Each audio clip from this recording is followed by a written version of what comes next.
வாழ்க்கையில் எது சிறந்தது? ஒரு காலத்தில் அமெரிக்காவில் ஒரு பணக்காரர் வாழ்ந்து வந்தார். ஒரு நாள் ஒரு குரூப் காலேஜ் ஸ்டூடண்ட்ஸ் அவர் வீட்டுக்கு காலேஜ் பில்டிங்க்கு டொனேஷன் கேட்க வந்தாங்க. அந்த பணக்காரர் வீடு இரவு நேரத்துல சில லைட்ஸ் மட்டும் ஆனா இருந்து இருண்டிருந்தது.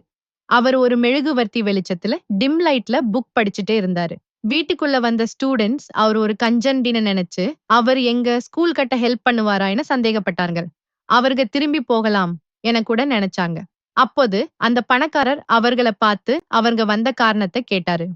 ஸ்டூடண்ட்ஸ் நம்பிக்கை இல்லாம எங்க காலேஜ்ல கிளாஸ் ரூம்ஸ் பற்றாக்குறை இருக்கு. அதனால சிரமப்படுகிறோம். புதிய கட்டிடம் கட்ட $300,000 ஆகும். நீங்க குறைந்தது $500 ஆவது டொனேட் பண்ண முடியுமா என்று கேட்டார்கள்.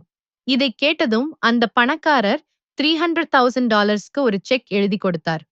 நான் ஆடம்பர வாழ்க்கை வாழ்ந்திருந்தால் உங்களை போன்றவர்களுக்கு ஹெல்ப் பண்ண முடியாது என்றார். ஸ்டூடண்ட்ஸ் அப்போது புரிந்து கொண்டார்கள். அவரது எளிமையான வாழ்க்கை முறையும் சிக்கனமான பேச்சும் தான் அவரை பணக்காரராக ஆக்கியது என்று. அவரது உதவிக்கு நன்றி சொன்னார்கள். நீதி, சிக்கனமே சிறந்தது. What's the best thing in life? Once there was a rich man who lived in the United States. A group of students visited his house to ask for a donation for their college building. The rich man's house was dimly lit at night, with only a few lights on. He was reading a book by candlelight. The students who entered his house thought he was miserly and doubted if he would help them build their school. They even considered leaving. Then the rich man looked at them and asked about the purpose of their visit. The students replied without much hope. We are facing difficulties as we have limited classrooms in our college.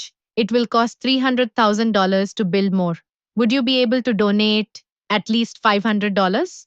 Upon hearing this, the rich man wrote them a check for $300,000. He explained, if I lived a luxurious life, I wouldn't be able to help others like you. The students realized that his modest lifestyle and simple living had enabled him to become wealthy, and they thanked him for his generosity. Moral: Thrift leads to prosperity.